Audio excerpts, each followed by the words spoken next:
Walter Jenkins sat on the edge of his worn leather armchair, staring out for the wide living room window that framed the endless, golden fields of his Texas ranch. At 74 years old, the silence that filled the space around him had grown so familiar it almost felt like company. A ceiling fan turned slowly above, slicing through the stillness with a steady rhythm. Dust particles floated in the streaks of late afternoon sunlight. Outside, a windmill creaked in the distance. The land stretched flat and quiet for miles, and there hadn't been a visitor in weeks. The clock on the wall ticked toward 5 o'clock in the afternoon. That was when Martha used to call the children in for supper. Even now, 5 years after her passing, Walter still felt a shift in his body at that hour, a quiet, aching reflex that expected to hear her voice calling out. But the house remained quiet, its walls filled only with memories and the fading echo of footsteps that no longer crossed its floor. He had built this ranch with his own hands, alongside Martha, raised 3 children here. They had grown, moved on, carved their lives in cities that moved faster and forgot slower places like this. His daughter Susan called occasionally, always short and sweet, balancing between her work and her kids. His youngest, Andy, was somewhere out in Oregon trying to find himself. He had stopped checking in years ago. And Michael, his firstborn, his pride once upon a time, now just a distant name with a Houston address, and a title Walter couldn't remember. Michael had stopped visiting after the funeral. The calls had become rare, then stopped altogether. Walter couldn't recall the last time he heard his son's voice. Maybe it was at Thanksgiving when he had called to say he was too swamped to make it. That had been over 2 years ago. Still, Walter didn't hold bitterness. Not in the way most people thought. He had grown up during hard times, dust storms, dry seasons, wars. He knew that love wasn't always loud, that distance didn't always mean disrespect. But there was a loneliness and silence that no wisdom could fully silence. He stood slowly and walked to the kitchen, the floorboards creaking under his weight. He poured himself a cup of coffee, black and bitter, just the way Martha used to brew it. He looked over at the small landline phone, sitting on the counter. It was an old model, corded, beige, the numbers fading from years of use. It hadn't rung in over 6 weeks. Not once. He returned to the living room, sat again in the chair, and let the warmth of the coffee cup soak into his palms. He looked at the photographs on the mantel, Martha's smile frozen in time, the children as toddlers, family barbecues under the old oak tree. He had never taken those photos down. They anchored him. Suddenly, the silence broke. The phone rang. It rang once, and Walter didn't move. Twice, he turned his head. A third time, he set the cup down. By the 4th ring, he had crossed the room and lifted the receiver with a slowness that betrayed both caution and disbelief. "Hello," he said, voice calm but guarded. There was a pause on the other end, then a breath. "Dad." Michael's voice.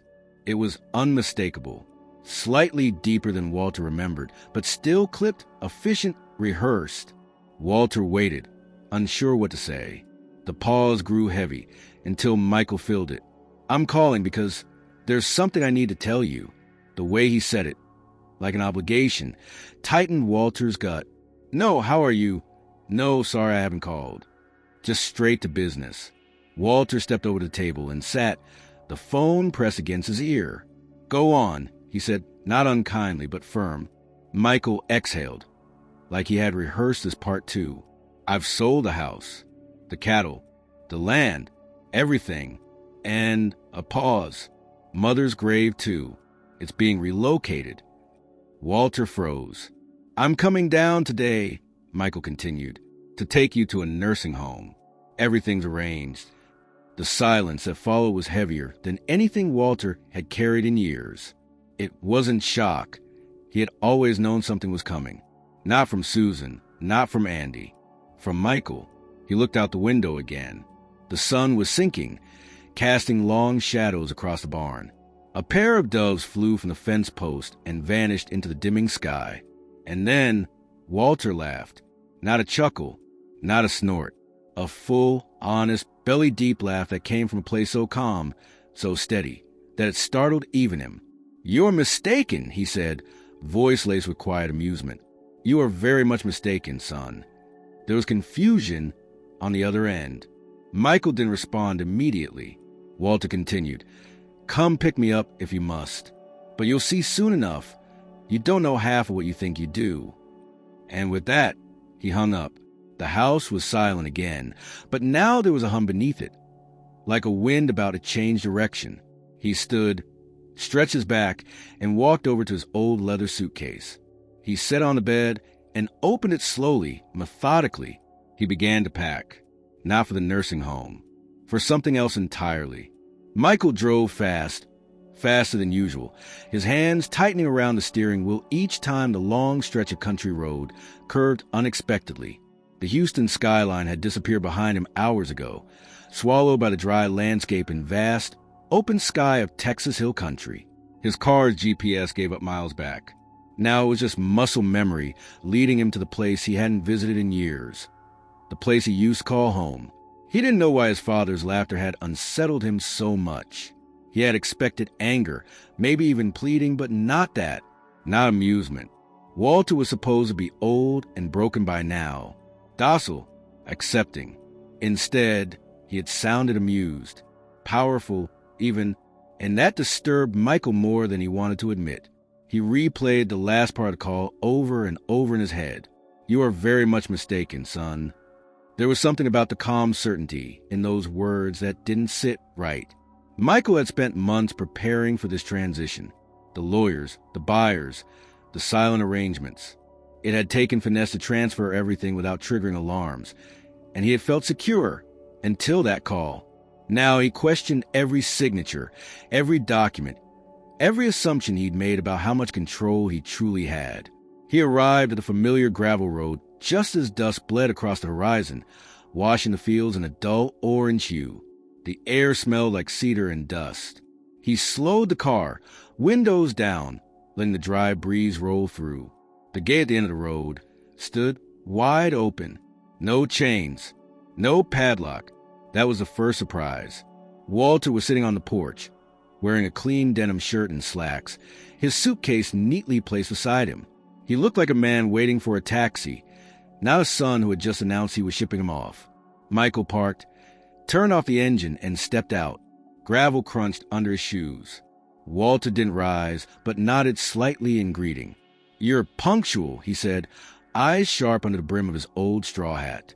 Michael didn't return the courtesy. "Where's the livestock?" Walter's eyes twitched. "Gone. You sold them, remember? There's no sign of them. No trailers. No hay. No feed. Not even a damn fence line repair."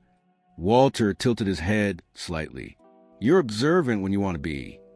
Michael stepped up onto the porch, gaze sweeping the area. Something felt wrong. The porch swing, once squeaky and rusted, had been oiled. The boards beneath his feet were newly sanded. Everything looked staged. He pointed at the suitcase. "So, you're just going to let me take you?" Walter stood, slow but steady. "I said you could come. I never said I'd go quietly." Michael picked up the suitcase. It was lighter than expected. "Let's go. I've got a reservation. Paperwork's already filed." Walter nodded toward the truck. "After you, son." They walked to the vehicle in silence. Michael opened the passenger door for his father, who climbed in with minimal effort. Once inside, Walter sat with his hands folded, eyes scanning the land as if committing every blade of grass to memory. Michael slid into the driver's seat and started the engine. They drove without music, only the sound of tires against gravel and the occasional rustle of dry grass. A few miles in, Walter spoke. "Glove compartment." Michael kept his eyes on the road. "What?" "Open it." Michael hesitated, then reached across and popped the latch. Inside sat a single envelope, thick and sealed, with his name written across the front in his father's unmistakable cursive. "What is this?" he asked, already feeling uneasy. Walter didn't answer. Michael held the envelope up, turning it in the fading light. "In case you try to betray me," he read aloud. His laugh was forced, tight. "That's supposed to scare me?" Walter's lips curled into a near smile. "It's supposed to remind you." Michael placed the envelope back without opening it. The air in the cab grew heavier. A few more miles passed before he finally broke the silence. Let's get something straight. I did what needed to be done. That land was dead weight. No one wanted to deal with it. The ranch was bleeding money. The cattle weren't worth the feed costs. Walter nodded, eyes fixed on the horizon. So you decided to erase it. Michael snapped.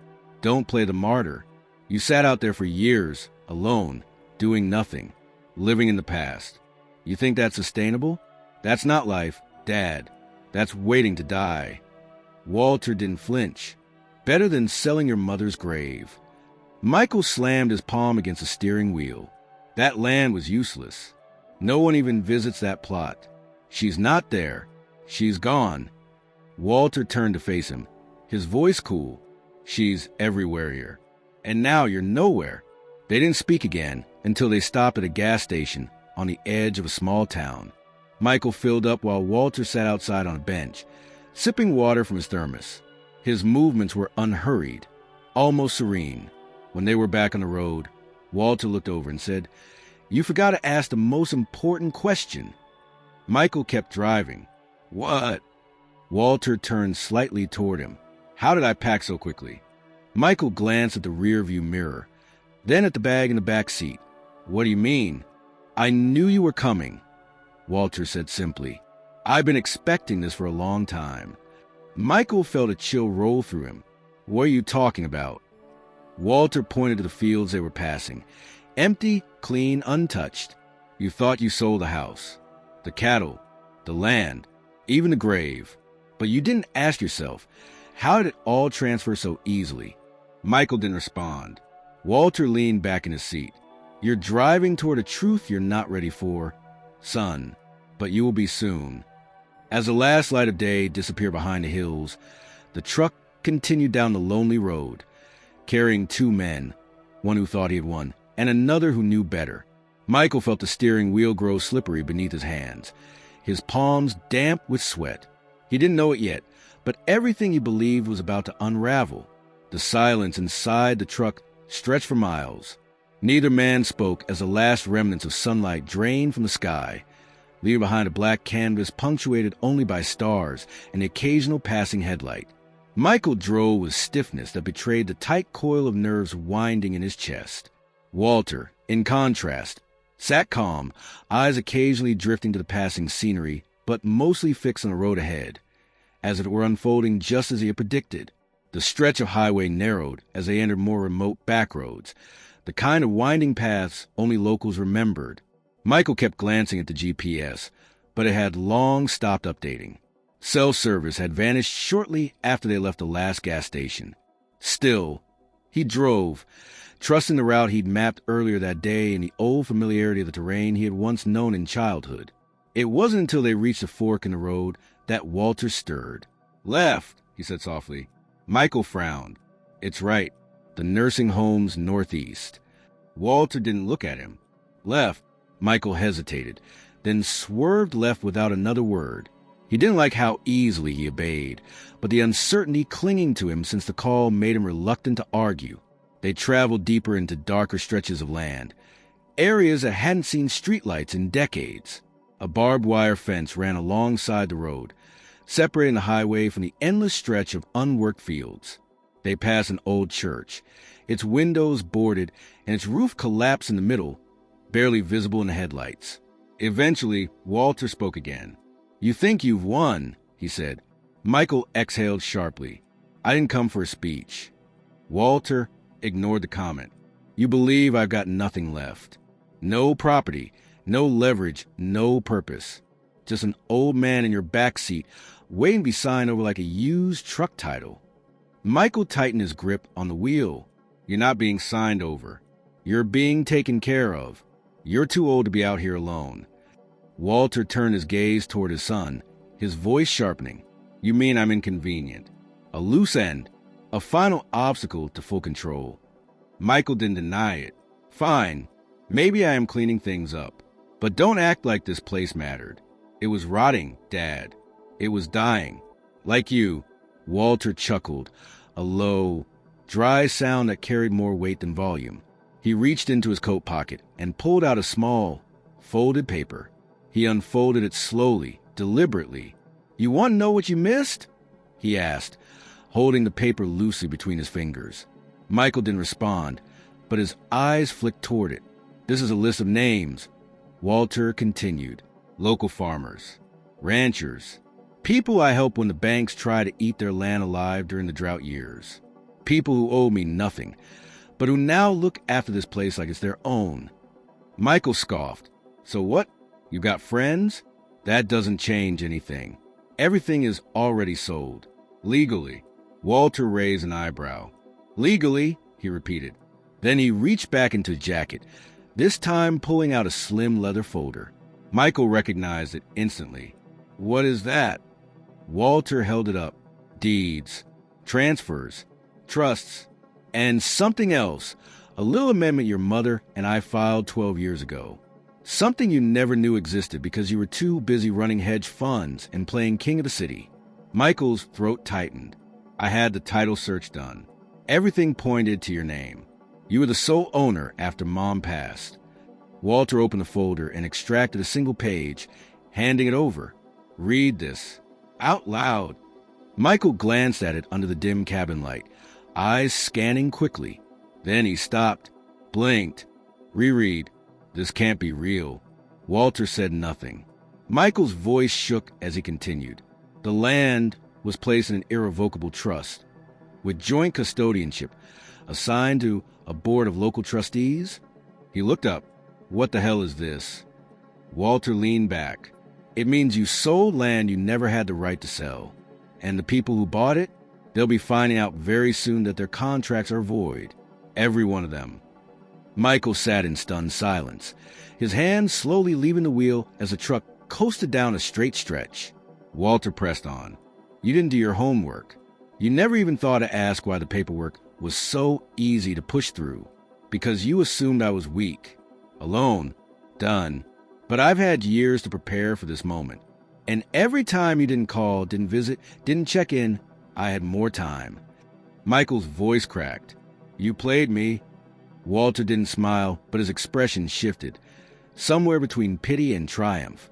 "No, I protected what mattered, and I waited for you to show your cards."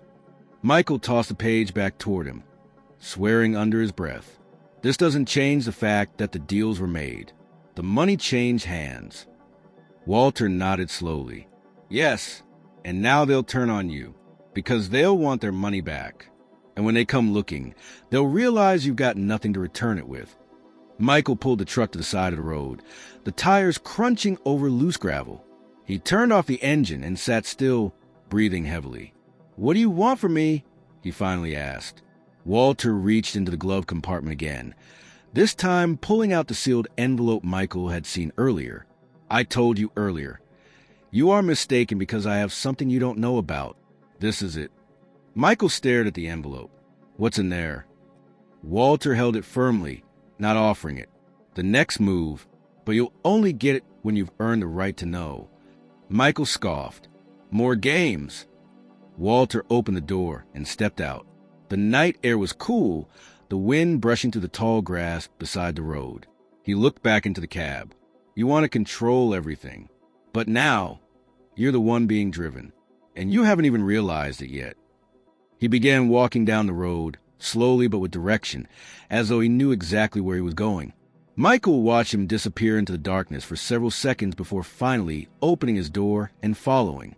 The game had changed, and Walter, not Michael, was the one setting the rules. The road ended before sunrise, not with a sign or a landmark, just a sudden stop where the dirt path narrowed into a private drive shrouded by old pecan trees. Walter walked ahead without hesitation, his steps deliberate, as though each footfall was part of a map drawn years ago. Michael followed, slower now, the gravity of the night's revelations sinking deep into his bones. Neither man had spoken since Walter left the truck. The silence between them was no longer a pause. It was a wound.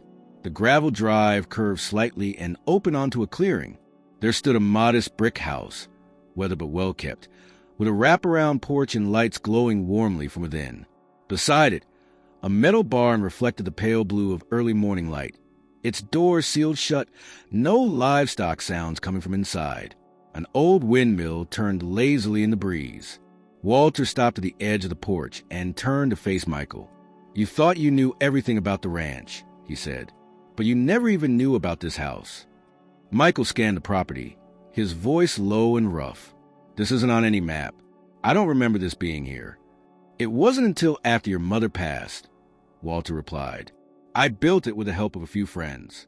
It was meant to be a sanctuary, not a secret. But not for you, either." Michael crossed his arms. "Why bring me here now?" Walter didn't answer. He stepped onto the porch, opened the front door, and entered without looking back.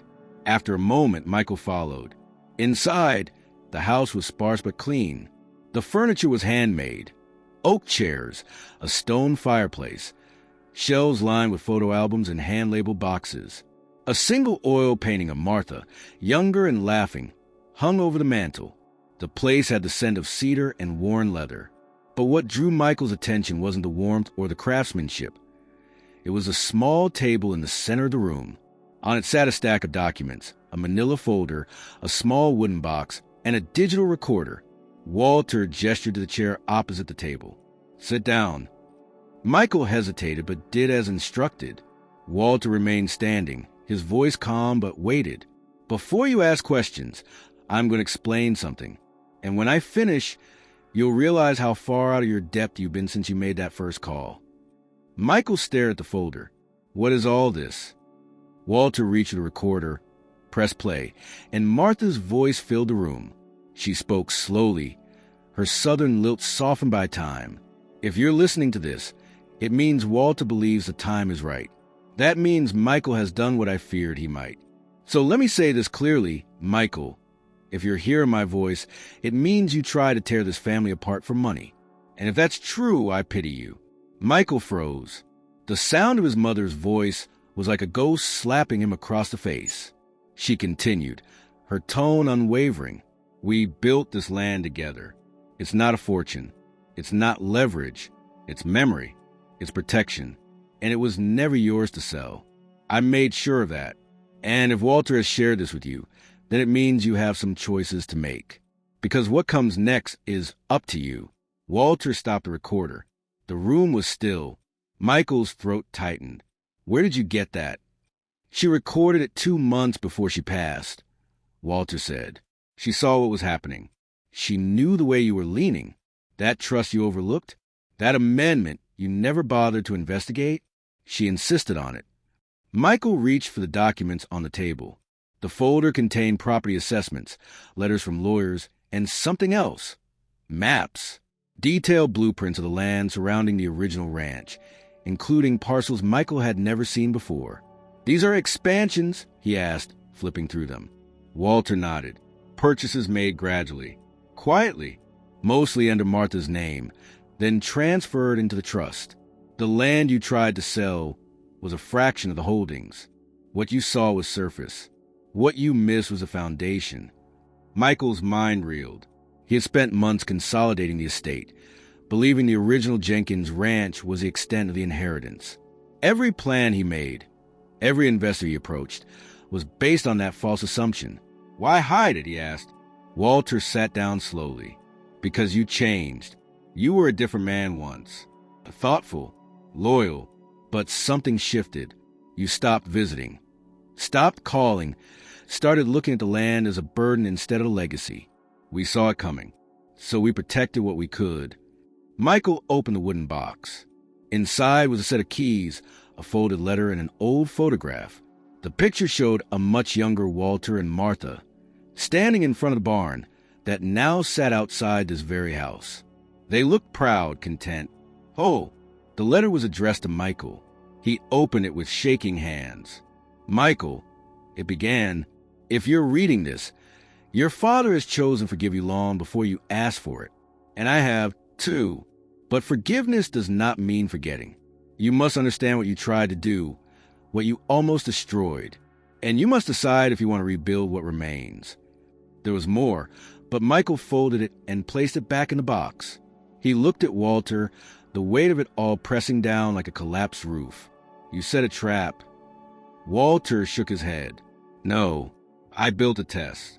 You failed it, but it doesn't mean you can't try again. Michael rubbed his temples, the fatigue suddenly overwhelming. What happens now? Walter stood and walked to the window, staring out across the land.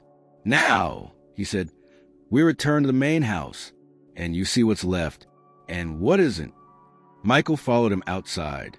The sun was beginning to rise, the light brushing across fields that looked unfamiliar to him.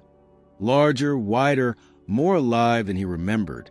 As they walked toward the truck, Walter stopped and looked back once. Everything has a price, he said, but not everything is for sale. Then he climbed into the passenger seat. This time, Michael didn't argue. He started the engine and turned the truck around, the gravel crunching beneath the tires as they drove back toward the house he thought he knew, and the truth he had only begun to uncover. The drive back to the main ranch was longer than Michael remembered, not because the distance had changed, but because the silence between them felt heavier than before, less like avoidance, more like calculation. Walter sat with his arms folded loosely in his lap, eyes following the shifting morning light on the hills, unbothered by the tension thickening in the cab. Michael, meanwhile, gripped the steering wheel like it might steer him out of the situation he now understood he had never really controlled. They passed a stretch of land with newly planted trees, dozens of them, spaced with purpose, small wooden tags hanging from their thin trunks. Michael glanced out and frowned. Those weren't there before, he muttered. Walter responded without turning his head. Martha's Memorial Grove. One tree for every family we helped save from foreclosure. Started the year before she died. Michael kept his eyes forward. The deeper he drove into what should have been familiar territory, the more he realized how little of it he actually knew. As they turned off the road and into the gravel driveway of the main ranch house, Michael's unease returned in full force. The gate, still unlocked, sat slightly ajar.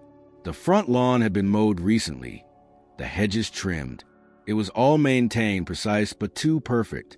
There were no tools out of place, no signs of recent work, no muddy footprints, no clutter. It looked like a stage set for a life that had been cleared out. He parked near the porch steps and turned off the ignition. The hum of the engine faded, leaving only the whistle of wind across the open land. Walter didn't move to get out. Michael leaned back. So what now? Another speech? Another letter? Walter exhaled slowly. No speech. Just something you missed. He reached toward the glove compartment. Michael watched him, confused, as Walter popped it open and retrieved the sealed envelope that had sat there since the beginning of the drive. The one labeled in Walter's firm handwriting. In case you try to betray me. Walter held it in his lap for a moment, tapping the edges with his fingers before he finally looked at his son. I wasn't sure if he'd actually open this, he said. You laughed when you first saw it, like it was a joke. You assumed everything in this truck was just part of the show. Michael shifted uncomfortably. And what is it then? A confession? A threat? Walter handed it over. Read it. You're owed that much. Michael hesitated, then took the envelope and slid his thumb under the flap. Inside was a handwritten letter, a copy of an old legal document, and a photograph. He pulled out the letter first. The writing was Walter's, steady, deliberate, as if each word had been chosen with care. Michael, it began, this is not punishment. It's revelation. If you are reading this, then the man I raised has lost himself in a place I can no longer reach. But that does not mean you cannot return. Michael continued reading silently. The letter outlined a series of events that had taken place during the years after Martha's passing. Walter had quietly met with a team of lawyers, financial advisors, and trustees to restructure the family's holdings, not just to protect the land, but to insulate it from greed, incompetence, or betrayal, even from within. It mentioned people by name, dates, legal firms, trust clauses. There were conditions, fail-safes, and even exit strategies that would nullify any unauthorized transaction executed in bad faith. He reached for the legal document next and read the header. Revocation clause, family trust amendment. Immediate nullification due to breach of intent. Michael's mouth dried. The final page contained a list of trigger conditions. Things that would activate the clause and revert ownership of the assets back to the trust. cutting off any unauthorized beneficiaries. Michael's signature was there, dated years ago, from a time he'd been convinced to sign a routine update to the will, not realizing what was embedded in the subclauses. "You tricked me," Michael said quietly. Walter shook his head. "You signed without reading. There's a difference." Michael turned the paper over, then looked at the photograph that had fallen from the envelope. It showed Walter standing beside a group of workers, 4 men and 2 women, all smiling, holding a sign that read, "Jenkins Cooperative, land for legacy, not profit." "What is this?" he asked, holding it up. Walter's tone shifted just slightly. "The future of the ranch. After you try to sell it, I finalize the plans. It's going to be run by a collective, families who've worked this land for generations. They'll rotate stewardship, split profits, reinvest into the soil, the water, the livestock. No more central ownership, just shared care." Michael leaned back against the seat. "So you're giving it all away?" "I'm giving it back," Walter replied. The words lingered in the truck like a gust of wind through an open window. Michael's chest tightened. There was a part of him that wanted to argue, to shout, to tear through the folder and find some flaw, some loophole, but he knew there wasn't one. Walter had done what he always did. Planned meticulously, acted quietly, and waited patiently for the right moment to strike. Michael looked out at the house. "Why let me come here at all? Why show me this?" Walter's voice softened. "Because despite everything, you're still my son. And I needed you to see not just what you try to destroy, but what you never took the time to understand." They sat in silence for a long minute. Then Walter opened the door and stepped out into morning light.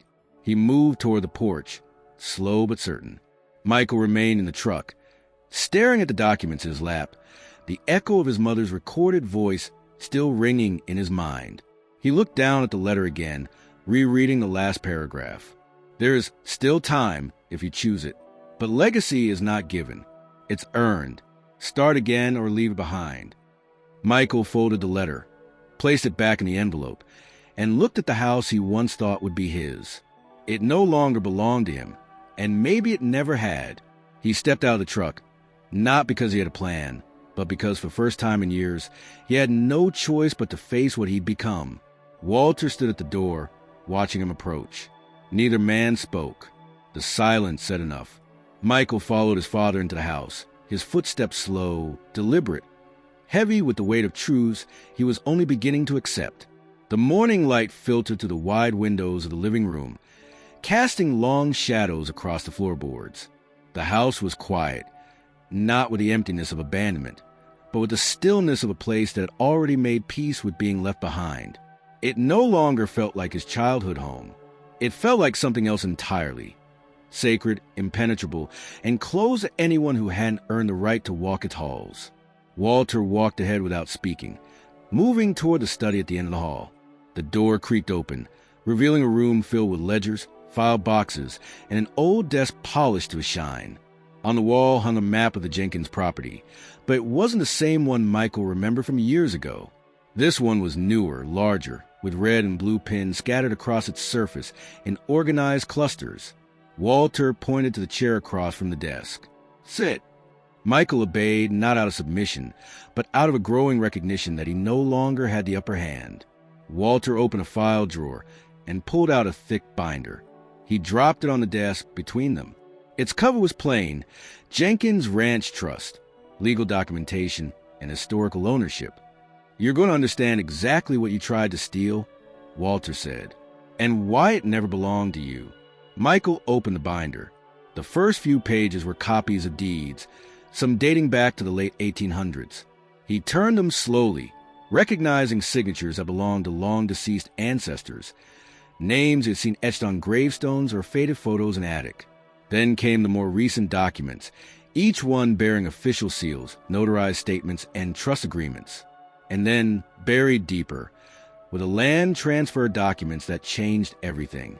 "These parcels here," Walter said, tapping the section marked with blue pins on a wall map, "were never under your name, not even indirectly. They were put under a protective easement through the Land Legacy Act. Your mother and I arranged that years before her diagnosis. The idea was simple: make the land untouchable, Michael leaned in, reading the fine print. A conservation easement? Walter nodded. Exactly. We partner with a nonprofit, locked in the deed restrictions, and added additional protections through the state. That land can never be developed, never be sold to private hands, and never be separated from the trust.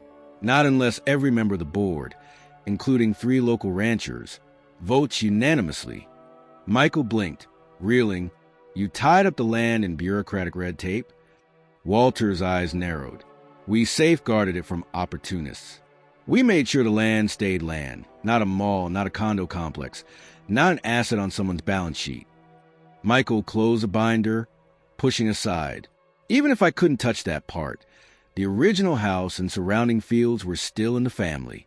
I had every reason to think. No, you didn't, Walter interrupted. You had every assumption. You never checked. You trusted that your last name gave you access. But legacy without responsibility is just entitlement.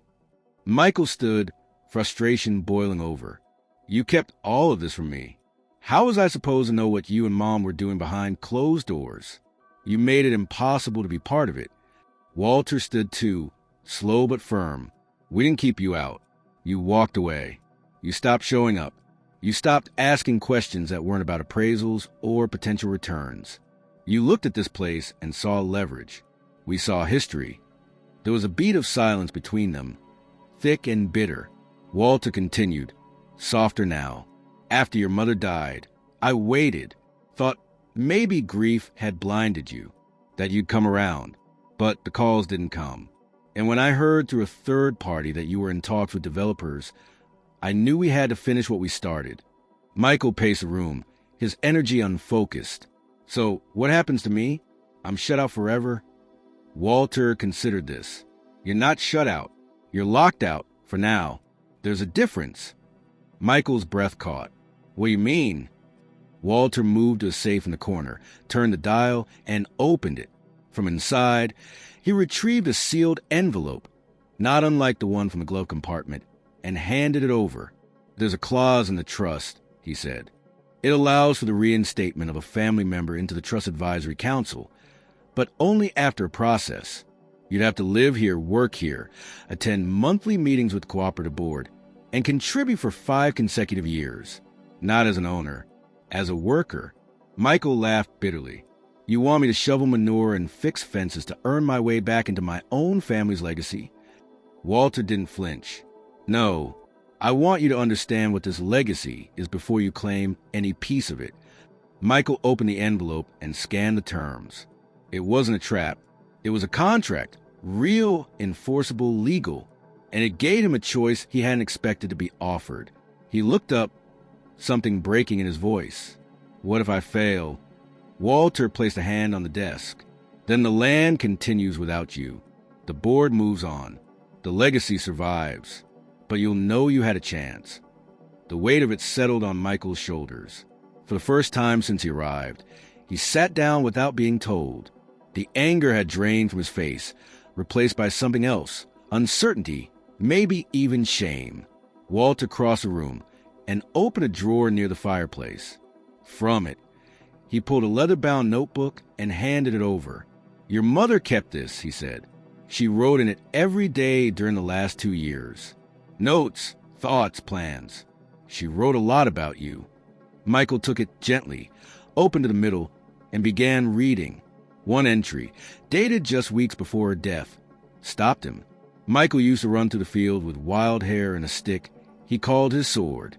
I wish he'd run here again, not for conquest, but for peace. Maybe one day he will. I have to believe that. He closed the notebook slowly.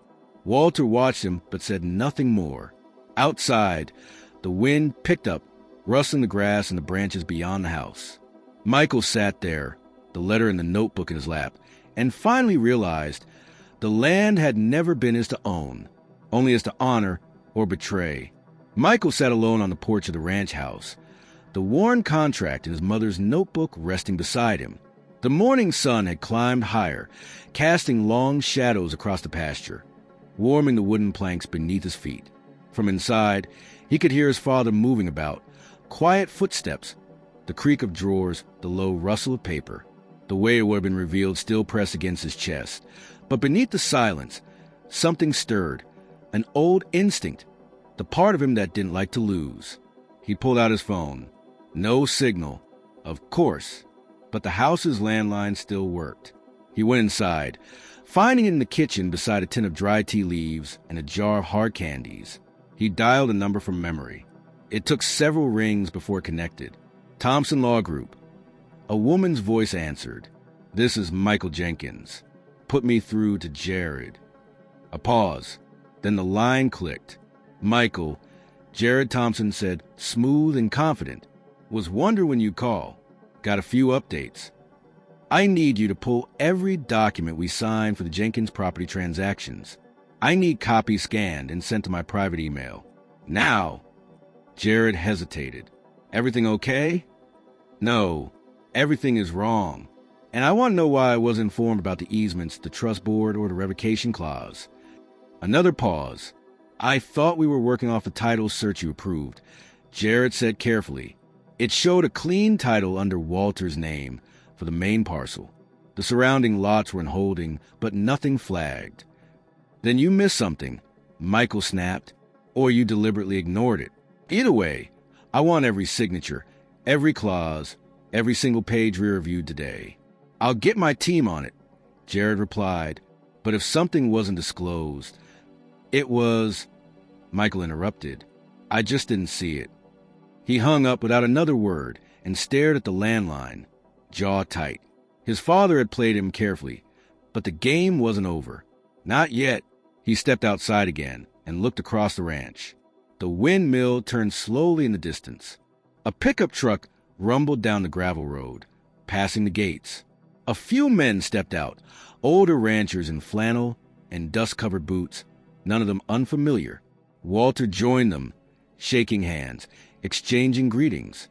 Michael watched from the porch, then moved down the steps and approached.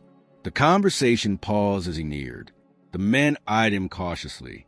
Walter didn't introduce him. He let the silence linger. Michael cleared his throat. "Can I speak with you?" "Alone." Walter gestured to the back of the house, and they walked around to where the old barn used to stand. Only its foundation remained now, replaced by a small garden and a stack of reclaimed lumber. Michael folded his arms. "I've spoken with my legal team. I want to challenge the trust." Walter didn't react. "Of course you do. There's ambiguity in the revocation clause. The language on what constitutes intent to exploit is open to interpretation. I might have grounds." Walter stepped closer to the garden. "So, you're going to fight it? Sue the trust? Tie up this land in court for years just to prove you can win something you don't even want to understand?" Michael's voice was tight. "I understand it now." "No, you understand you don't own it. That's not the same thing." Michael looked away, then back. "If I win, I can regain controlling interest, sell the land legally, force the board to dissolve." Walter raised an eyebrow. "And do what? Liquidate 150 years of history for a few million? Build a resort? A highway stop?" Michael didn't answer. Walter continued. "You're not fighting for the land, Michael. You're fighting for your pride. You lost. That's what's eating you." Michael's fist clenched. "You kept secrets. You manipulated legal documents. You let me walk into a trap." Walter looked him in the eye. "I gave you the same opportunity one gave myself.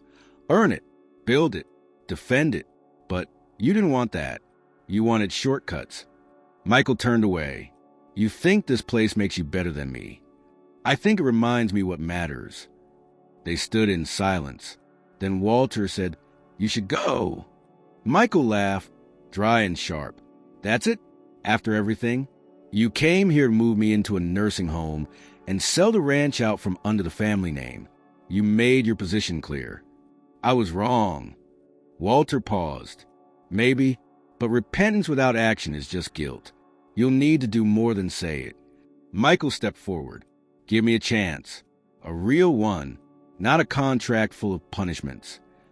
Walter looked at him for a long moment. "Then stay. Not for leverage. Not for profit. Just stay. Work. Learn. Michael hesitated. Walter added, "But if you make one more call to a lawyer, if I catch you making deals behind my back again, you won't get another invitation." Michael said nothing. That night, he stayed in the guest room. It smelled like cedar and tobacco, with old quilts folded neatly on the bed. He lay awake for hours, staring at the ceiling, remembering things he hadn't thought about in years. The way the floorboards creaked in the hallway, the scent of Martha's perfume, the scratch of hay in his shirt collar after chores. He woke before dawn, walked outside, and watched the first pink streaks of light rise over the pasture. A shovel leaned against a fence post. A water tank waited to be cleaned. No one had told him to do anything, so he picked up the shovel and began to work. He wasn't done fighting. But for the first time, the fight wasn't about ownership. It was about redemption. The following days were quiet, but not uneventful. Michael kept his phone turned off, letting the world outside the ranch fall silent. He spent his mornings helping around the property, mending fences, clearing brush, stacking wood. Each task was unfamiliar, each tool heavier than it looked, each ache a reminder that he had spent too long behind a desk. Walter didn't hover. He gave no instruction, offered no praise. He simply watched, measuring not the strength in his son's arms, but the consistency in his resolve. By the fourth day, the sun had hardened Michael's skin, and his palms bore the first honest calluses he'd earned in decades. His movements had grown more purposeful, less impatient. He still didn't speak much, and Walter didn't ask him to. Something unspoken was passing between them, like a test unfolding in real time, with no clear end in sight. That morning, after breakfast, Walter handed him a faded ledger wrapped in twine. "This belonged to your grandfather," he said. "He kept records of every animal born on this land, every acre seeded, every drought endured. He didn't trust banks, so this is where he wrote down the names of people he loaned money to during the Depression. It's all there. You want to understand this place? Start with the people." Michael took the ledger carefully, surprised by the weight of it, not just in his hands, but in what it represented. He carried it to the porch, sat in the shade, and began flipping through the pages. As the hours passed, he began to see the ranch in a new light, not as a property or an asset, but as a lifeline deeply interwoven with the stories of dozens of families. Many of the names were still familiar. The Martinezes, the Olivers, the Tuckers, people who had attended his mother's funeral, people whose kids had played with him in the fields before life took them in different directions. Then, buried in the middle of the ledger, he saw a name that didn't belong. Danvers Development Holdings. 2 payments. One dated 3 years ago. One from 18 months ago. Both large. Unreasonably large. Michael's brow furrowed. He turned to the back of the book where Walter had made notes in red ink.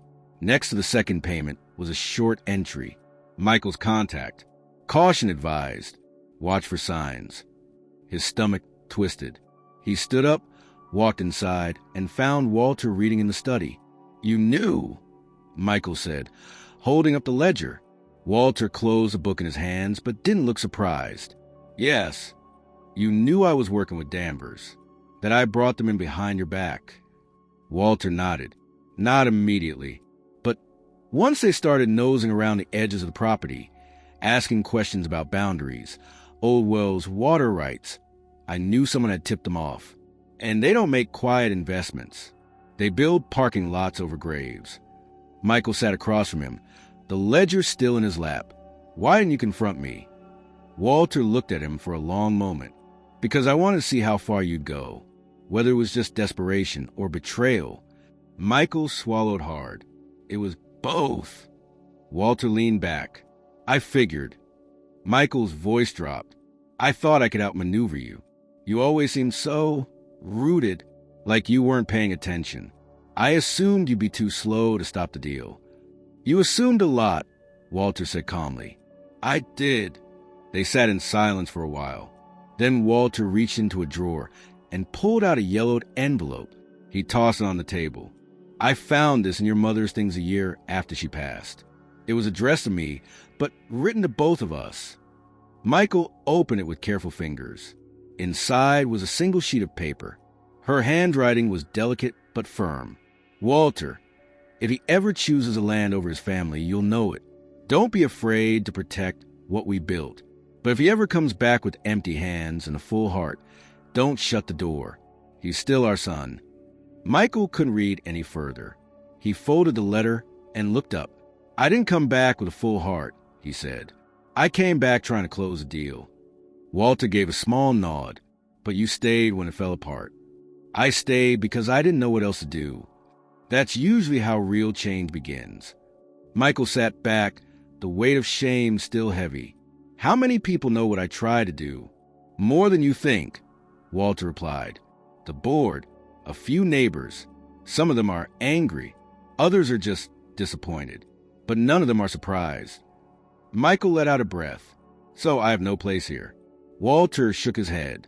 "You have no entitlement here. There's a difference. If you want a place, you build it, like everyone else." Michael didn't respond. He stood, walked to the window, and stared out across the land. "You said you wanted to see how far I'd go," he said. "Did I pass the test?" Walter took a long sip from his mug before answering. "You're still taking it." That night, the board met at the community center in the nearby town. Walter invited Michael to attend, not to speak, but to listen. They sat in a circle of folding chairs, surrounded by hand-drawn maps, chalkboards, and thermoses of coffee. The men and women in the room had weathered sunburned skin and work-worn hands. Their faces bore no pretense. Walter stood and addressed them. "You all know why we're here, and you've all seen what happened, what was attempted. Now I need to ask you something." He turned to Michael. "Do you want to say anything?" Michael stood slowly. His voice was steady, if subdued. "I thought this place was mine. I thought I had a right to it. I thought I could do what I wanted and that no one would stop me. I was wrong." He paused. No one interrupted. "I can't undo what I did. I can't make you forget it. But if there's a way to earn your trust, to earn my way back into this place, not as an owner, but as a worker, I'm willing to try." The room was still. A few murmurs passed among the members. Then a woman named Celeste, who had known Michael since childhood, spoke. "You were raised on this land. You forgot where you came from. But at least now you're willing to put your hands back in the dirt. That counts for something." Others nodded slowly. Walter didn't smile, but there was a flicker of approval in his eyes. The meeting ended with no formal decision, but the tone had shifted. As they walked back to the truck, Michael looked at his father. "Thank you for not turning me away." Walter looked out across the dark fields. "Thank me later, if you make it through harvest season." Michael gave a tired laugh. It wasn't forgiveness, not yet, but it was something closer to hope. The sun rose gently over the hills the next morning, casting a golden hue across the ranch. Michael stood by the old pump shed, a rusted wrench in his hand, struggling with a stubborn valve. His shirt was soaked through, arms dusted with grime, sweat tracing lines down the side of his neck. A week ago, he wouldn't have known the difference between a pressure seal and a pipe fitting. Now he moved with a clumsy familiarity, the kind born not from confidence, but from repetition and bruised pride. Walter had not joined him that morning. Instead, he'd left a note by the coffee pot. "When you finish with the pump, come to the garden. Bring gloves." Michael smirked as he read it, realizing how far from boardrooms and briefcases his life had wandered. He finished the work, cleaned up at the outdoor sink, and made his way toward the vegetable garden that stretched along the eastern edge of the property. Walter was already there, kneeling in the soil, sleeves rolled to the elbow, a wide-brimmed hat shielding his face from the sun. Without looking up, he handed Michael a pair of gloves. "Tomatoes need staking," he said. "The big ones on the far row. Storm last night, knock 'em loose." Michael slipped on the gloves and crouched beside him. They worked in silence for a while, binding vines, pressing stakes into the soft earth. It was a kind of silence that had weight, but not hostility.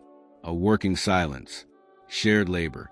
After the last plant was secured, Walter stood and dusted off his hands. "Follow me," he said, his voice quieter than usual. They walked across the yard, past the chicken coops, and down a gravel path that led behind the storage barn. Walter unlocked a small tool shed that stood there, a place Michael hadn't entered since he was a teenager sneaking cigarettes. Inside was cleaner than expected. Tools hung neatly from the walls. On a shelf near the back sat a wooden chest, smaller than a trunk, but heavy-looking, with brass corners and a latch worn by time. Walter opened it without ceremony and pulled out a small bundle wrapped in cloth. He handed it to Michael. She wanted you to have it when the time was right. Michael looked down at the bundle, slowly unwrapping it. Inside was a sealed envelope, a thin leather-bound journal, and a pressed white gardenia, perfectly preserved between two pieces of wax paper. The envelope bore his name in Martha's handwriting. Michael hesitated, then opened it. The letter inside was long, written in blue ink, the lines slightly uneven, as though written in moments of fatigue. He began to read silently, but Walter placed a hand on his shoulder. She wrote that before the end, she knew you wouldn't be here, but she believed you'd come back someday.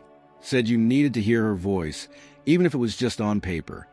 Michael nodded, the edge of his throat tightening. He sat on the workbench and began to read aloud. My dear Michael, if this letter has reached your hands, then your father believes you're ready to understand. And if he believes that, then I do too. I won't pretend I understand what changed in you.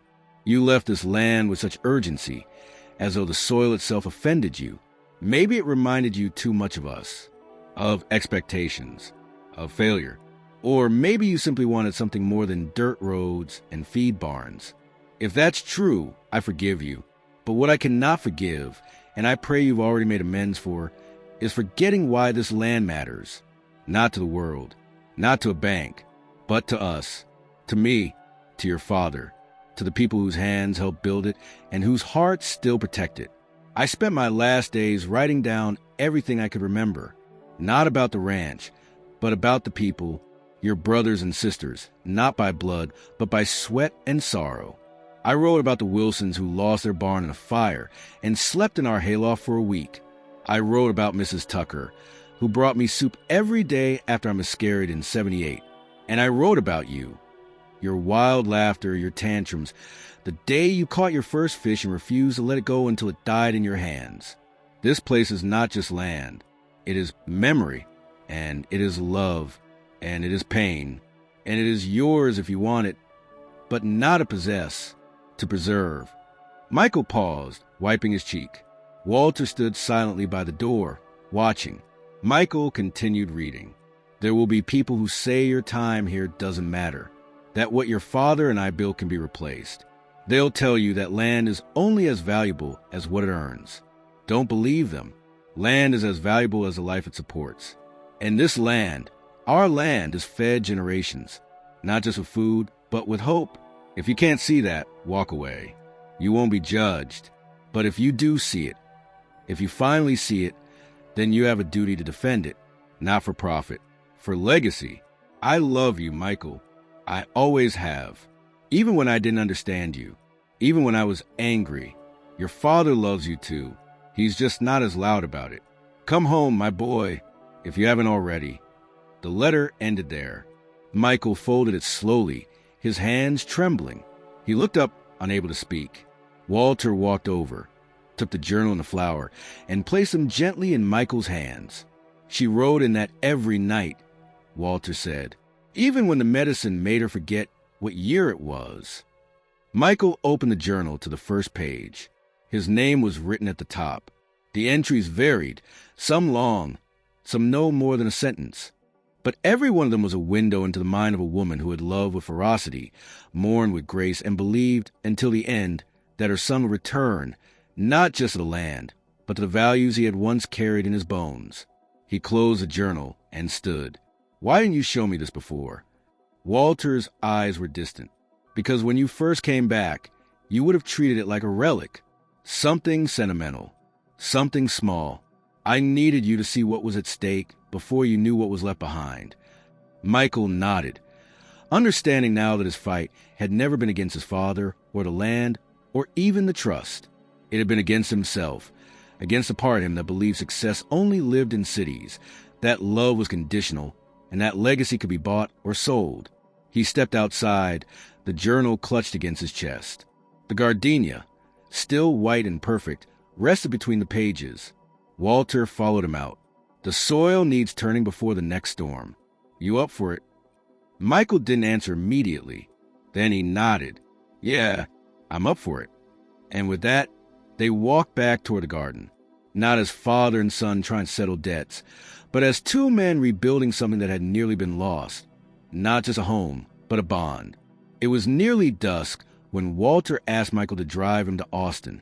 The request came with no explanation, no details, only a note scribbled on the back of a grocery receipt. Community Center, Route 22, South Exit. Michael didn't question it.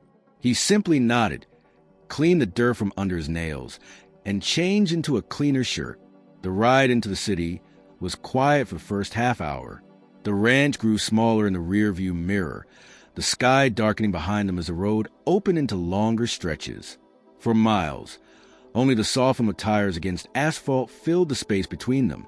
Michael finally broke the silence. Why now? What's in Austin? Walter didn't turn to him. Not what? Who? Michael glanced over, but his father offered nothing more. His knuckles tapped lightly on the passenger side door, a subtle rhythm that gave away nerves he rarely showed. They exited the highway before reaching downtown, cutting through a stretch of neighborhoods just outside the urban sprawl. The houses here were modest, small front porches, wind chimes, American flags hanging from wooden posts. Kids played basketball in a cracked driveway. A woman watered tomato plants growing in plastic bins. It wasn't poverty. It was pride with limited means. The kind of place that rarely made the news but had a heartbeat all its own. Walter pointed toward a low brick building up ahead. There, turn in. Michael pulled into the small lot, gravel popping beneath the tires. The sign out front read, Community Resource and Support Center. Beneath it, in smaller letters, volunteer run. Neighbors helping neighbors. They got out.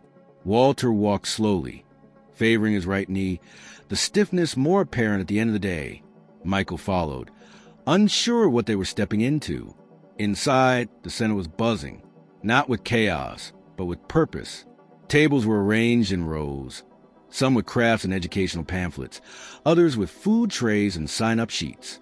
Volunteers moved efficiently, setting out folding chairs, restocking shelves, guiding newcomers to different stations. Children ran between rooms. A few elderly folks played dominoes near the back wall. A woman in her 60s approached them. She wore a faded T-shirt with the center's logo and had a clipboard tucked under her arm. Walter Jenkins, she said with a wide smile. I'll be damned. Walter offered a hand. Hello, Carol. Carol hugged him instead. You've got no business staying away so long. The kids still ask about you every other week. You tell them stories no one else bothers to remember. Walter stepped back and gestured toward Michael. This is my son. Carol's expression shifted only slightly, neutral, then kind. She extended a hand. Good to meet you. Michael shook it, unsure what he was meeting exactly. Walter turned to him. This is where I've been spending part of every month since your mother passed, when I wasn't at the ranch. Michael blinked. Here. Walter nodded. Your mother used to say, when you have more than you need, you build a longer table, not a higher fence. They walked together through the building. Carol gave updates along the way. We got the new literacy program up last week. Maria's heading that. Food pantry's good through the end of the month, thanks to the co-op. We lost the van again, though. Belt snapped. Walter responded with quiet familiarity, asking about specific families, checking in on kids by name. He was known here, not just liked, respected, part of the rhythm of the place. They reached a smaller room near the back where teenagers sat in a circle, notebooks on their laps. A young woman, no older than 25, stood at the front leading a writing exercise. Walter knocked gently on the open door. The woman turned. Mr. Jenkins, she said, smiling. You missed poetry night. I brought someone, Walter replied. Is it all right? She nodded and waved them in. Michael lingered by the door as Walter walked into the circle, accepting greetings, a few fist bumps, and one mock salute from a boy in the back. Walter motioned for Michael to join. I don't want to interrupt, Michael said. Walter turned to him. You're not interrupting. You're witnessing. The young woman introduced him briefly, then turned the room back to the activity. The students were sharing lines from poems they had written about home, what it meant, how it felt, what they missed or longed for. One by one, they read their lines. Some were humorous, others gut-wrenching. A girl described home as the place where my mom doesn't cry before bed. A boy said home was whatever place has cold Gatorade and no yelling. Another described it simply, my grandpa's laugh. Michael listened, stunned into stillness by the honesty of it all. These weren't polished essays. They were raw truths. And he realized, maybe for the first time, how far his definition of home had drifted from reality. After the reading, Walter was asked if he wanted to share. He declined gently, but thanked them all. As they left the room, Carol stopped him. We've been talking about building a small garden out back. For the kids, teach them how to grow their own. You still know how to build raised beds. Walter nodded. I do. She looked at Michael. You know anything about gardening? Not yet, he said, surprised by his own answer. She smiled. Good. We start next month. Bring work gloves. Back in the truck, Michael sat in silence as they pulled out of the parking lot. So, Walter said, finally breaking it, now you know where I want to live. Michael glanced over. Not the ranch. Walter smiled. The ranch will always be home. But this place, this is where I'm needed, where I can still do something useful. Michael shook his head, overwhelmed. You've been doing this for years, and you never told me. Walter looked ahead. You weren't ready to hear it. You thought purpose had to come with titles, with ownership. But purpose doesn't always look the way you think it should. They drove in silence for a long while. Then Michael asked quietly, what if I stayed here? Not just the ranch. I mean, here, helped out, learned, earned my place. Walter didn't respond right away. Then, without turning, he said, you're not asking for permission anymore. That's a start. They pulled off the road for a moment near a ridge. The city lights were visible in the distance, dim against the rising night. Michael stepped out and leaned against the hood. Walter joined him. You know, Walter said, your mother used to say we measure a man not by what he builds, but by what he protects. Michael nodded slowly. I'm tired of building things that don't last. Walter said nothing. He didn't need to. They stood there a while longer, watching the last traces of sunset fade behind them. Neither man had the answers, but for the first time, they were facing the same direction. The rain started just after midnight. Not a storm, just a slow, deliberate drizzle that tapped against the windows of the ranch house, like someone too polite to knock harder. Michael sat at the kitchen table, staring at the open laptop in front of him. The screen displayed a string of unread emails, red exclamation marks, urgent subject lines, and passive-aggressive follow-ups from financial institutions, former business partners, and attorneys. Most of them had the same tone, cloaked in legalese but carrying a single message. Fix this or everything collapses. He scrolled through the damage he had been trying to ignore since returning. Frozen assets, canceled contracts, one subpoena, 3 pending investigations. The trust activation, the land reversion had triggered a domino effect. Investors had pulled out, banks had recalled loans, and regulators were now examining how a high-profile transaction had slipped through compliance reviews. The name Jenkins had gone from a mark of heritage to a red flag in executive circles. He ran a hand through his hair and stood, pacing the room. He felt the walls pressing in, the house too quiet, the air too thick. His own breathing sounded foreign. For a man who had once spent his days dictating deals from a corner office, this kind of silence was unbearable. He stepped outside into the rain, without thinking. The drizzle cooled his face, soaked his shirt in seconds. He didn't bother going back for a coat. The world had already stripped him of everything that once made him feel untouchable. The barn lights were still on. Walter had been up since before dawn, tending to the new feed system they'd been building for the co-op's livestock expansion. It wasn't much, just a small structure with gravity feeders, but Walter treated it with the same care he gave the house, the land, and now, increasingly, his son. Michael walked to the barn, boots sinking slightly in the wet earth. He found Walter inside, kneeling beside the feed bin, tightening a valve. He didn't look up.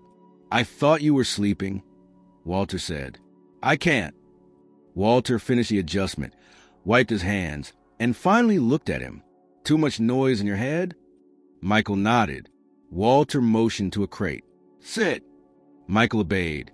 They sat in silence for a while, listening to the soft drum of rain on the roof. Michael leaned forward, elbows on his knees. "I need help," he said. Walter's expression didn't change. "I don't mean the ranch," Michael continued. "I mean everything else. I'm losing everything, Dad. The company, the apartment, the money. The lawyers say I could be liable for fraud. Even if it was unintentional, the firm's reputation is gone. I'm being pushed out by my own board. Quietly, but it's happening." Walter leaned back. "And what do you want from me?" Michael's voice caught. "Advice, guidance, anything." Walter watched him, eyes unreadable. "You built a life out of dust and sweat," Michael said. "You made it work with nothing.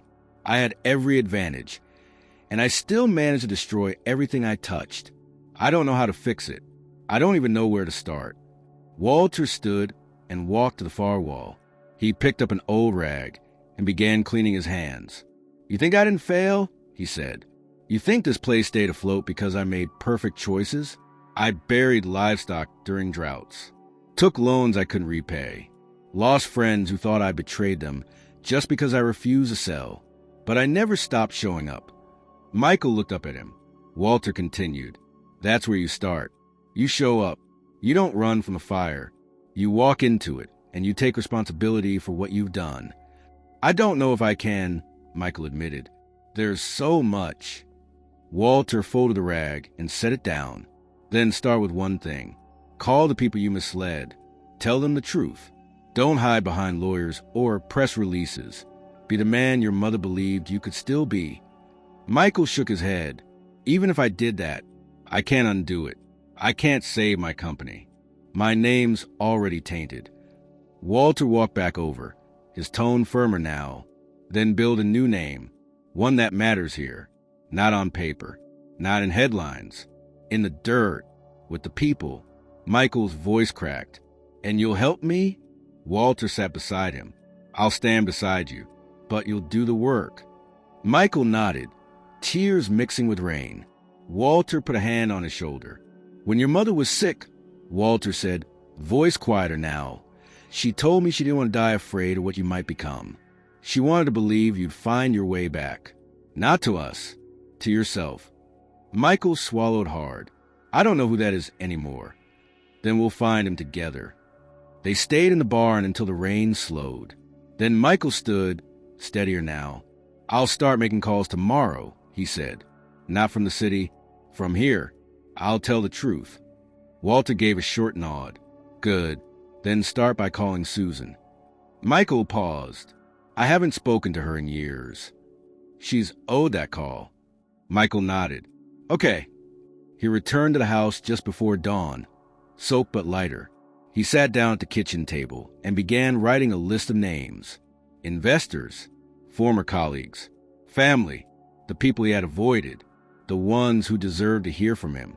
By the time the sun rose, the list was complete. It was longer than he expected, but for the first time in a long while, it didn't feel impossible. The first week after Michael made the calls was the hardest. His voice cracked more times than he could count. The silence on the other end of the line often lingered longer than the words spoken. Some listened, others didn't. A few hung up before he could finish explaining. But he kept going, one call at a time, one apology at a time. He didn't plead for understanding. He didn't offer excuses. He simply told the truth and left the rest in their hands. By the end of that week, he'd made over 30 calls. Some of them were brief and cold. Others were unexpectedly emotional. Susan, his sister, had been the hardest. Her voice had trembled when she picked up, and for a moment, neither of them had spoken. When he finally said her name, she asked him why it had taken so long. "I thought I didn't need anyone," he had admitted, "but I was wrong. I needed all of you more than I ever understood." She hadn't forgiven him outright, but she hadn't hung up either. That alone felt like a kind of grace. Life on the ranch didn't pause for personal reckoning. The fall prep work had begun. Cleaning out the stables, prepping equipment for colder nights, clearing debris from the tree line after recent winds. Walter gave Michael more responsibility. He didn't announce it. He just stopped supervising every step. Michael noticed the difference immediately. It wasn't approval, but it was trust. Quiet, earned, and conditional. One morning, Michael woke before dawn and brewed the coffee himself. The scent filled the kitchen, stronger than the store-bought blend he'd favored in the city. He poured 2 mugs and waited at the table. Walter emerged a few minutes later, boots already on, coat draped over his arm. "You're early," Walter said, accepting the mug. "I was thinking," Michael replied, "maybe we build a proper greenhouse near the west fence." Walter raised an eyebrow. "Greenhouse?" The kids at the center. "The garden's doing well, but they could grow year-round with some help. We got the space. And the tools. It wouldn't cost much. I'll cover it." Walter took a sip, then nodded once. "We'll draw up the plans this weekend." Michael smiled slightly. It was the first time he proposed something here and hadn't felt like he was overstepping. Later that week, they drove into town together for supplies. On the way, Walter pointed to a field that used to be fallow. "Board approved the new rotation," he said. "We're planting clover this season to fix the soil. You'll handle that section." Michael glanced at the field. "Just me?" Walter looked at him. "You said you wanted a stake in this. Start with that." They stopped at the hardware store, where people had started to acknowledge Michael differently. Fewer side glances, fewer cautious greetings. One of the younger volunteers in the community center gave him a respectful nod while loading feed sacks. "You staying long this time?" the boy asked. "As long as I'm useful," Michael replied. Walter, standing nearby, didn't interrupt. He didn't need to. Back at the ranch, things began to shift between them. The old tension, while not gone, had softened into something else. Understanding. Mutual labor had a way of sanding down what apologies alone couldn't. One evening, they sat on the porch, watching the last light dip below the trees. Walter sipped from a chipped mug. Michael nursed a jar of water, watching moths dance around the porch light. Walter spoke first. "You ever think about staying for good?" Michael didn't answer right away. "I do. More and more. Wouldn't be easy. You know that. I don't need easy. I just need honest." Walter nodded. Michael leaned back. "It's strange. I spent so many years trying to escape this place. And now I can't stop thinking about what I missed." Walter didn't say anything for a long moment. Then, without looking at him, he said, "I missed a lot too. Watching you grow up from a distance. Thinking success was a straight road and that you'd find your way eventually." "I didn't," Michael said quietly. Walter looked at him. "You are now." The next morning, they drove back to the community center together, this time with lumber and supplies in the truck bed. The greenhouse project was underway, and Michael had promised Carol and the board he'd be there to oversee it. The kids greeted them with unfiltered energy. They weren't afraid of hard questions or awkward truths. One boy asked Michael point blank if he was Walter's lost son. Michael smiled. "I was. Not anymore." Over the next few hours, he worked with the teens, explaining basic construction techniques, helping them lay the foundation. He didn't lecture. He showed.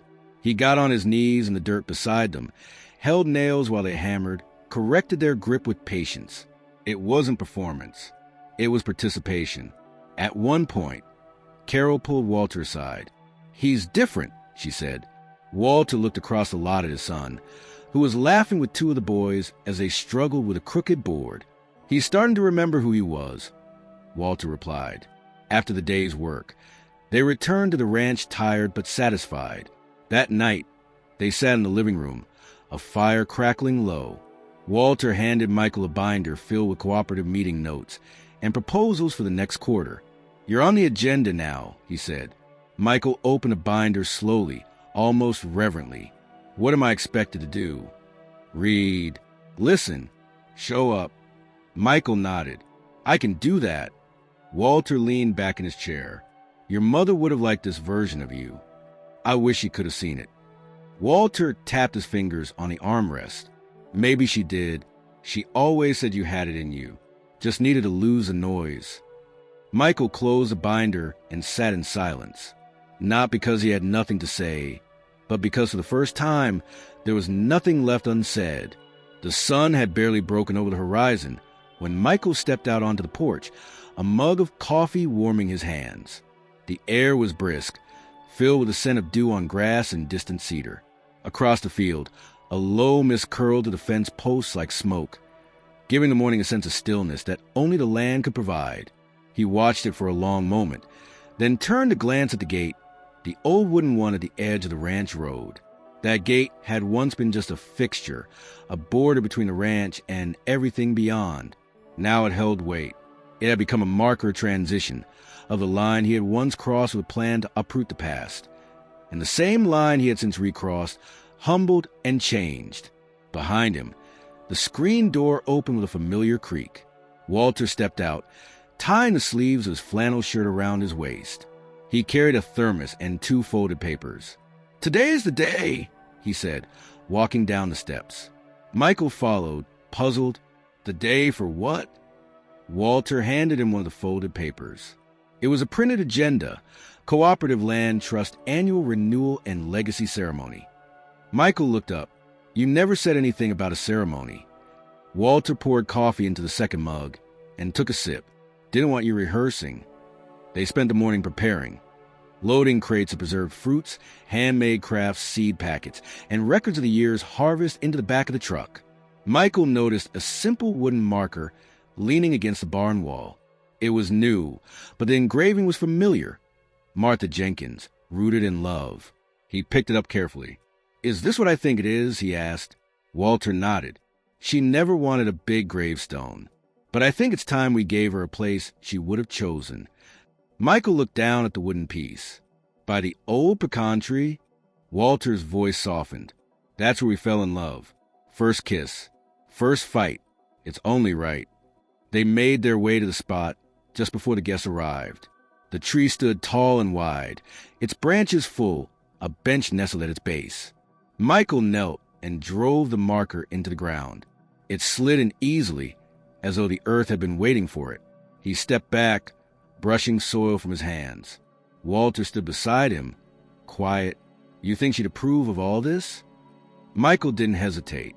"I think she already does." As the day unfolded, the ranch transformed. Families from neighboring farms arrived, along with volunteers from the community center and board members of the trust. Children ran through the fields, women set out tables with food and drink, and someone began tuning a guitar. There was no formality, no podium, just people gathering because something good had survived. The ceremony itself was simple. Each cooperative member stood, said a few words about the past year, and signed a single ledger that reaffirmed their stewardship. When Michael's name was called, a quiet hush fell. He stepped forward slowly, heart pounding not from fear, but from awareness. This moment mattered, not for status or redemption, but because it was honest. "I came back here," he began, "with the wrong intentions. I thought I could take what wasn't mine. But this land, these people are not commodities. They're connections. And they reminded me that you don't inherit legacy. You earn it one day, one choice at a time." He signed his name, then handed the ledger to the next person. Later, as the sun began to lower and guests began to trickle out, Walter motioned to Michael. "Come with me." They walked back to the main gate. The same gate where months ago, Michael had crossed with plans to dismantle the world his parents built. Now, the gate stood open, a breeze passing through it. "I've thought about selling this gate," Walter said, "replacing it with something new. Steel, easier to maintain. But every time I go to unbolt it, I stop." Michael nodded slowly. "Because it still works. Because it still matters," Walter replied. "Every person who's ever come through here, friend or foe, passed under the same arch. It keeps you humble." They stood in silence a while. Michael looked out toward the road. "I never thought I'd end up back here. And yet here you are. Do you think it's possible?" Michael asked, "To rebuild what I broke." Walter looked at him, then stepped closer and rested a hand on his shoulder. "You've already started." They walked back to the house, slowly, side by side. As they passed the tree where Martha's marker now stood, Michael paused. "I want to bring Susan here," he said. "And Andy, if we can reach him." Walter nodded. "This place was meant for all of us. You just took the long road home." Night fell gently over the ranch. Inside, the fireplace crackled, and Michael sat at the kitchen table, reviewing new plans for the greenhouse, the crop rotation, and the community partnerships. Walter sat nearby, mending a strap on an old saddle. There were no fireworks, no dramatic resolutions, no grand speeches. Just the quiet sound of two men, father and son, doing the work. And for the first time in a very long time, the ranch felt whole again,